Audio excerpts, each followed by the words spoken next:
নমস্কার বন্ধুরা, আমি অরুণাব। আমি হোটেল হিম শেল্টার চালাই স্পিতি ভ্যালির কাজাতে। তো আজকে আমি কথা বলবো হচ্ছে মানালি রুট দিয়ে যে শর্ট রুটটা আছে, যেটা মানে যাদের কম সময় নিয়ে যারা ঘুরতে আসে অথচ স্পিতি ভ্যালি করতে চায় তাদের জন্য পার্টিকুলার এই ভিডিওটা। যারা মানালির রুট দিয়ে আসবেন, তবে একটা জিনিস বলে দিই, মানালির এই রুট কিন্তু খোলা থাকে জুন থেকে অক্টোবর অবধি। বিকজ যতক্ষণ এই রাস্তাটায় বরফ পড়ে না বা কুঞ্জুম পাসটায় বরফ পড়ে বন্ধ হয়ে যায় না, তো এইটুকু টাইমই এটা খোলা থাকে। আর এইটুকু টাইমের মধ্যেই কিন্তু আপনারা যারা শর্ট ট্রিপ করতে চান, স্পিতি ভ্যালি আসতে চান, হাতে দিন কম আছে, তো তারা কিন্তু এই রুটটা দিয়ে আসতে পারেন। আমি রিসেন্টলি আমার বাড়ি বেঙ্গলে গেছিলাম, তো সেইখান থেকে কিভাবে আসবেন সেইটার ডিটেলসে আমি আপনাকে ভিডিওতে আজকে বলবো। আর অনেক ইনফরমেশান দেয়া আছে সেই ভিডিওতে, তো অবশ্যই ভালো করে দেখবেন। আর এরপরও কারো কিছু প্রশ্ন থাকলে অবশ্যই কিন্তু কমেন্টে আমাকে জিজ্ঞেস করতে পারেন, বা আমার ফোন নাম্বারও দেয়া থাকছে, সেখানেও আপনারা যোগাযোগ করতে পারেন। তবে আরেকটা জিনিস বলে দিই, এই রুটটা কিন্তু মানে এই কমাস তো খোলা থাকে, কিন্তু অনেক সময় বর্ষা বা যদি বেশি স্নোফল হয়, কোনো সময় হঠাৎ করে স্নোফল হয়ে গেল বা বৃষ্টি হয়ে যায় যদি, তো সেক্ষেত্রে কিন্তু এই রুটটা বন্ধ থাকে। তো এরকম বন্ধ থাকে যদি ধরা হয়, তাহলে হয়তো 2 মাসে একবার কি 2 দিন 3 দিন এরকম বন্ধ হয় মাঝে মাঝে। সেটা মেনলি এই মনসুন সিজনটাতে মোস্টলি হয়। আবার ওই সেপ্টেম্বর অক্টোবরের দিকে যখন স্নোফল হতে শুরু করে, আবার যখন উইন্টার আসতে শুরু করে, তখন একটু একটু হয়। আর এই রাস্তাটার অফিসিয়াল ক্লোজিং ডেট হচ্ছে 16ই অক্টোবর, বাট এই রাস্তাটা মোটামুটি নভেম্বর অবধি খোলা থাকে যদি স্নোফল না হয়। তো আসুন তাহলে আপনাদের সাথে পুরো কলকাতা থেকে আমার জার্নিটা শেয়ার করি, যে মাত্র 3 থেকে 4 দিনের মধ্যেই আপনারা কিভাবে স্পিতি ভ্যালি পৌঁছে যেতে পারেন। আসুন তাহলে। আমাদের বেঙ্গল থেকে কিন্তু যেমন মেন স্টেশন হচ্ছে হাওড়া স্টেশন, সেরকম কিন্তু বড় বড় যতগুলো শহর আছে, যেমন শিলিগুড়ি বলুন বা মালদা, মেদিনীপুর, এইসব জায়গা থেকেও কিন্তু ট্রেনে আপনারা মানে দিল্লি বা চণ্ডীগড়ের জন্য ট্রেন পেয়ে যাবেন। সেখান থেকেই কিন্তু আপনারা ফার্স্ট ওখানে মানে দিল্লি অবধি পৌঁছাবেন। তো এখন আমি হাওড়া স্টেশনে আছি। তো আমার এখান থেকে নিয়ারেস্ট হাওড়া স্টেশনই হয়, তো এই কারণে আমি হাওড়া স্টেশন থেকে দাঁড়াই এই ভিডিওটা বানাচ্ছি। তো এই এখন হাওড়া স্টেশনে পৌঁছেছি, আর কিছুক্ষণের মধ্যেই দিল্লির ট্রেন থাকবে আমার। তো সেই ট্রেনে করে কিন্তু আমি দিল্লি পৌঁছাবো সবার প্রথম। ফোনে একটু অসুবিধা হওয়ার জন্য আমি মাঝখানে আর কোনো ভিডিও বানাতে পারিনি। এই মুহূর্তে আমি এখন দিল্লি স্টেশন থেকে বেরিয়ে সন্ধেবেলা এখন অটো করে আমি কিন্তু কাশ্মীরি গেট যে আইএসবিটি আছে সেই দিকে এগোচ্ছি। তো এই কাশ্মীরি গেট থেকেই কিন্তু মানালির বাস বা সিমলা বা আশেপাশের যে কোনো জায়গার কিন্তু বাস এখান থেকেই ছাড়ে। তো এই জায়গাটায় আসার জন্য আপনারা কিন্তু দিল্লি বা যে কোনো মানে দিল্লির যে মেন যে স্টেশনগুলো আছে, নিউ দিল্লি বা দিল্লি জাংশন বা আনন্দ বিহার, তো এই স্টেশনগুলো থেকে কিন্তু আপনারা মেট্রো করেও কিন্তু কাশ্মীরি গেট পৌঁছাতে পারেন, বা অটো বা বাস নিয়েও পৌঁছাতে পারেন। তবে মোস্ট মানে প্রেফারেবল ওয়ে হচ্ছে অটো বা মেট্রো খুবই মানে সস্তায় পেয়ে যাবেন, আর খুবই মানে ভালো সার্ভিস এখানের মেট্রো। তো ইমিডিয়েটলি কিন্তু আপনি কাশ্মীরি গেটে পৌঁছে যেতে পারবেন। আমি এখন পৌঁছালাম হচ্ছে আইএসবিটি দিল্লি, যেটা হচ্ছে কাশ্মীরি গেট আইএসবিটি, এখানে আমি এখন পৌঁছালাম। তো এইখান থেকেই কিন্তু মানালির জন্য, সিমলার জন্য এবং উত্তরাখণ্ডেরও যেমন ঋষিকেশ, হরিদ্বার, দেহরাদুন সব জায়গার জন্য কিন্তু এখান থেকেই বাস ছাড়ে। তো আজকে আমি মেন দেখাবো যে আমি এখন আর কিছুক্ষণের মধ্যে আমার মানালির বাস আছে এখান থেকে। তো মানালিতে আমি কালকে সকাল 7টা নাগাদ নামানোর কথা আছে। তো এখান থেকেই কিন্তু আপনারা বাস পাবেন আইএসবিটির এখান থেকে। এটা প্রি বুকও আপনি করে নিতে পারেন, মেক মাই ট্রিপ বা রেড বাস, অনেক আলাদা আলাদা বাসের আছে অ্যাপ, সেখান থেকে কিন্তু আপনারা কিন্তু এই বাস বুক করে নিতে পারেন, বা এখানে এসেও অনস্পট পেতে পারে। কিন্তু খুব পিক সিজন হলে কিন্তু এখান থেকে পাওয়াটা একটু অসুবিধা হয়ে যায়।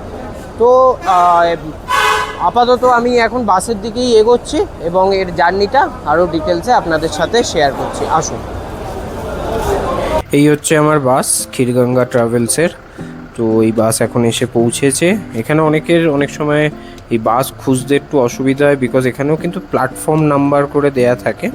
তো অবশ্যই সেই বাসের সাথে কন্ট্যাক্ট করে বা সেইখান থেকে হোয়াটসঅ্যাপে চলে আসে যে প্ল্যাটফর্ম নাম্বার কোনটা, তো সেই দেখে আপনারা কিন্তু চলে আসতে পারেন। এই এখন আমি বাসে উঠলাম, আর বাস একদম ডট কিন্তু 9:30 নাগাদ ছেড়ে দিল আইএসবিটি কাশ্মীরি গেট থেকে। বাসের ভাড়াটা নিয়েও একটু বলে দেই, আমি এখন যেহেতু আগস্ট মাস চলছে অফ সিজন, সেই জন্য কিন্তু আমি 500 টাকায় কিন্তু এই বাস ভাড়ায় পেয়ে গেছি। এটা অন সিজনে কিন্তু 2500 থেকে 3000 বা তারও বেশি হয়ে যায় অনেক সময়। বাসে ওঠার সাথে সাথেই জল প্রোভাইড করে দেওয়া হলো। আর এখানে কিন্তু দিল্লি মানালির পথে কিন্তু জিং ম্যাক্স বলে একটা বাস আছে, যেটা সবচেয়ে প্রিমিয়াম বাস এই রুটের। আর ওতে মানে ডিনারও ইভেন সার্ভ করা হয়। অন্য অনেক বাসে সাধারণত নর্মাল কম্বল দেয়, বাট এই বাসটায় দেখছি ভালো ধরনের কমফোর্টার দিয়েছে। দিল্লি থেকে মানালি যারা যাবেন তাদের জন্য আরেকটা ইনফরমেশন দেই যে সন্ধেবেলাতেই কিন্তু সবচেয়ে বেশি বাস ছাড়ে এখান থেকে। কিছু কিছু বাস আছে যেগুলো কিন্তু সকালবেলায় ছাড়ে, তবে খুব কম সেগুলো। তার মধ্যে HRTCরও বাস থাকে আর প্রাইভেট কোম্পানির বাসও হয়, বাট সবচেয়ে বেশি যেটা চলে সেটা কিন্তু সন্ধেবেলা, সন্ধে 6টা থেকে 11টা, 11:30টার মধ্যে সবচেয়ে বেশি বাস কিন্তু ছাড়া হয়। এখন বাজে রাত্রির 11:15। দেখতে দেখতে কুরুক্ষেত্র অবধি পৌঁছে গেছি। তো এইখানে কিন্তু ডিনারের জন্য স্টপেজ দেয়া হলো। এটা আরও সন্ধ্যেবেলার বাসগুলো একদম প্রপার মানে ডিনারের টাইমেই স্টপেজ দেয়, যেরকম 9টা 10টার দিকে।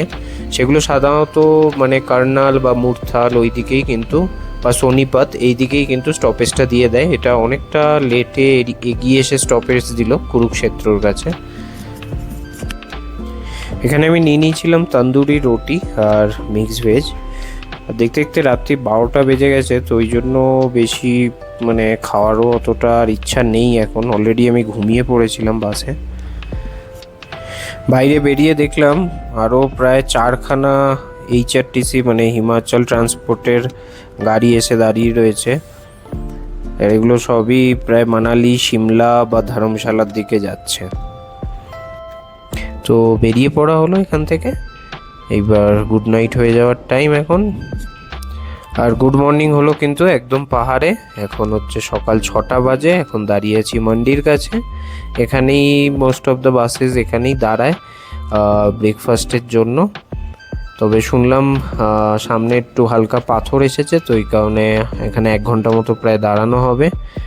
আর এটা আগস্ট মাস, অফ সিজন, তো মনসুন চলছে। বুঝতেই পাচ্ছেন চারপাশের মানে পাহাড় কিন্তু পুরো মেঘে ঢাকা। তবে মনসুনেও কিন্তু খুব আলাদা ধরনের এক সৌন্দর্য দেখা যায় পাহাড়ে। মান্ডির এখান থেকে মানালির ডিস্টেন্স কিন্তু প্রায় 100 কিলোমিটার। তো এই কারণে আরও প্রায় কিন্তু 3 ঘন্টা মতো লাগতে চলেছে। যেসব বাস সন্ধ্যে 6টা 7টার টাইমে ছাড়ে, সেই সব বাস কিন্তু অলরেডি কিন্তু মানালি পৌঁছে গেছে, বিকজ তারা কিন্তু অলরেডি মানে 5টা 6টার মধ্যেই কিন্তু মানালি রিচ করে যায়। এর টাইমিং দেয়াই ছিল 9টা নাগাদ। এবার যা মনে হচ্ছে তাতে হয়তো 9:30টাও বেজে যেতে পারে, কেননা একটু লেটই চলছে। আর এখানে মানে মৌসুম খারাপ থাকার জন্য রাস্তাঘাটে একটু হালকা পাতলা মানে গাড়ি ঘোড়াও স্লো চলছে। দেখতে দেখতে আমরা এবার ভুন্তারের দিকে ঢুকছি। ভুন্তারে কিন্তু এয়ারপোর্ট আছে, এই রুটে এই একখানাই এয়ারপোর্ট আছে ভুন্তারে, যেখান থেকে দিল্লি থেকে মোস্টলি ফ্লাইট ছাড়ে এখানের জন্য। বাট খুব কম টাইমে কিন্তু ফ্লাইট থাকে, বাকি টাইম ফ্লাইট ক্যান্সেল হয়ে যায় বাজে আবহাওয়ার জন্য। আর এই ভুন্তারের এখান থেকেই কিন্তু কাসলের জন্য লোকে এই বাস থেকে যেমন অনেকে নেমে গেল, কেননা এখান থেকেই কিন্তু কাসলের রাস্তা আলাদা করে কেটে যায়। আর ভুন্তারের কিন্তু পরই একদম আসে হচ্ছে কুল্লু। এটা হচ্ছে কুল্লু ভ্যালি। আর এই জায়গাটা কিন্তু দেখতে খুবই সুন্দর লাগে। বেশি সুন্দর লাগে কিন্তু রাত্রিবেলার দিকে, যখন ছোট ছোট আলো পুরো চারপাশ জুড়ে জ্বলে থাকে। রাস্তায় এখানে আমি এখন দেখতে পাচ্ছি যে আপেলের ছাঁটাই করা চলছে। এটা আগস্ট মাস, হিমাচলের কিন্তু খুব ফেমাস হচ্ছে আপেল। তো সেই আপেল কিন্তু এই সময় থেকে তোলা শুরু হয়। তো এইখানে যেমন এইখানে দেখছি সব আপেল বিক্রিও হয় এই সব জায়গা থেকে। ডিরেক্ট আপনি কিনেও নিতে পারেন এখান থেকে কিন্তু। ফাইনালি এই পৌঁছালাম মানালিতে। মানালির ভলভো বাস স্ট্যান্ডে এখন কিন্তু বাসটা ঢুকছে ধীরে ধীরে। আর এখানেরও ওয়েদার কিন্তু সেমই, মেঘে ঢাকা চারপাশ হয়ে আছে, যেহেতু এখন মনসুন সিজন চলছে। আর এই বাস স্ট্যান্ড থেকেই কিন্তু দিল্লি যাওয়ার বা দিল্লি, চণ্ডীগড় এইসব জায়গায় কিন্তু যাওয়ার কিন্তু বাস কিন্তু এইখান থেকেই ছাড়ে। এই বাস স্ট্যান্ডেই কিন্তু বাসের কাছেই কিন্তু সব অটো ট্যাক্সি এইসবের জন্য কিন্তু লোকজন চলে আসে। তাদের থেকেও আপনারা কিন্তু এখানে নানা জায়গায় যাওয়ার জন্য কিন্তু গাড়ি বুক করতে পারেন। আর এবার আমি এগোবো আমার হোটেল যেখানে নিয়েছি সেই দিকে। এখানে হোটেল যাওয়ার জন্য কিন্তু যদি সিঙ্গেল বা দুজন থাকেন সেক্ষেত্রে কিন্তু অটোই কিন্তু মানে খুব ভালো একটা অপশান। আর তাছাড়া কিন্তু যদি বেশি লোক থাকেন তাহলে কিন্তু 4 চাকা গাড়িও করে নিতে পারেন।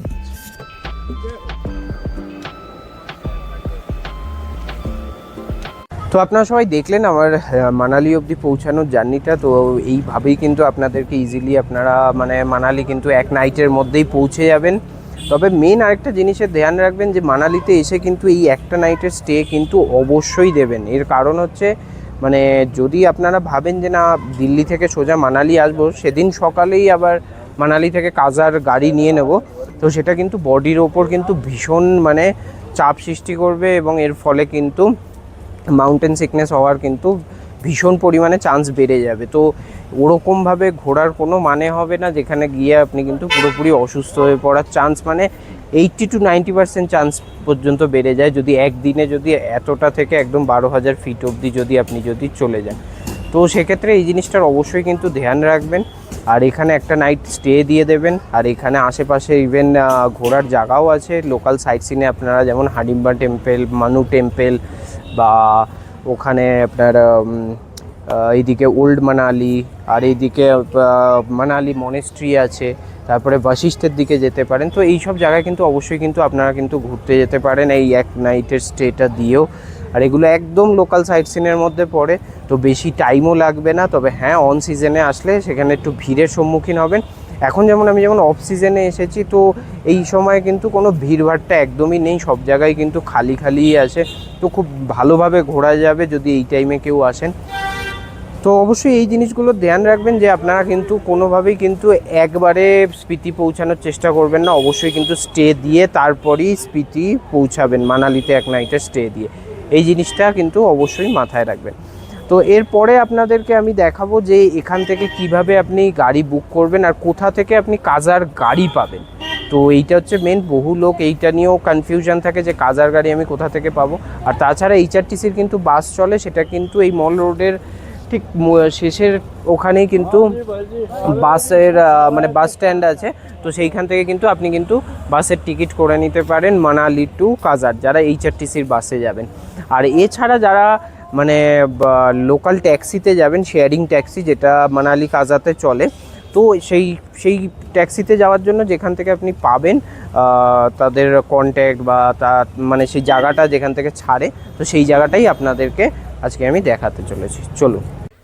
এইটাই হচ্ছে কিন্তু মানালির সেই বিখ্যাত মল রোড, আর এই মল রোডের উপরেই আছে দুর্গা মাতার মন্দির। আর তার ঠিক ডান দিকে দেখলেই আপনারা দেখতে পাবেন যে এরকম একটা গেট, আর এই গেটটার মধ্যেই আছে কিন্তু মানালির HRTCর বাস স্ট্যান্ড বা মানালির সরকারি বাস স্ট্যান্ড। এইখান থেকেই কিন্তু মানালি থেকে কাজা যাওয়ার বাস পাওয়া যায়। এছাড়াও কিন্তু মানালি থেকে অনেক জায়গায় যাওয়ার কিন্তু বাস এখান থেকে পাবেন, সরকারি বাস। আর মানালি থেকে কাজা যাওয়ার বাস কিন্তু মেনলি কুল্লু থেকে আসে, বাট এখান হয়েই যায় এটা। এবার আমি আপনাদেরকে দেখাবো মানালি থেকে কাজা যাওয়ার শেয়ারিং ট্যাক্সি কোথা থেকে পাবেন বা শেয়ারিং গাড়ি কোথা থেকে পাবেন। তার জন্য আপনাদেরকে আসতে হবে মানালি মল রোডের একদম এই দিকটায়, যেখানে এই বড় লাইটটা আছে, আর এর সামনেই আছে হচ্ছে হোটেল ইয়াক। আর এই যে সোজা যে রাস্তাটা চলে যাচ্ছে, এই রাস্তাটা ধরে আপনাদেরকে এগোতে হবে। এই রাস্তাটা ধরে ঠিক 5 মিনিটের হাঁটা পথেই কিন্তু আপনি পৌঁছে যাবেন হচ্ছে কিরান গেস্ট হাউস, যেটা একদম মানালি মল রোড থেকে এগোলে ডান হাতে পড়বে। আর এর পাশেই কিন্তু আছে মানালি স্টেট ব্যাংক, এটাও কিন্তু জিপিএসে আপনি দিলে একদম অ্যাকুরেট লোকেশনটা পেয়ে যাবেন। আর এখান থেকেই কিন্তু ছাড়ে হচ্ছে কাজার শেয়ারিং ট্যাক্সি, এই সব যে গাড়িগুলো দাঁড়িয়ে আছে এগুলো কিন্তু প্রত্যেকটা কাজার গাড়ি। তো এখানে এসেই আপনাদেরকে আগের দিন কিন্তু বুকিং করিয়ে রাখতে হবে পরের দিন যাওয়ার জন্য।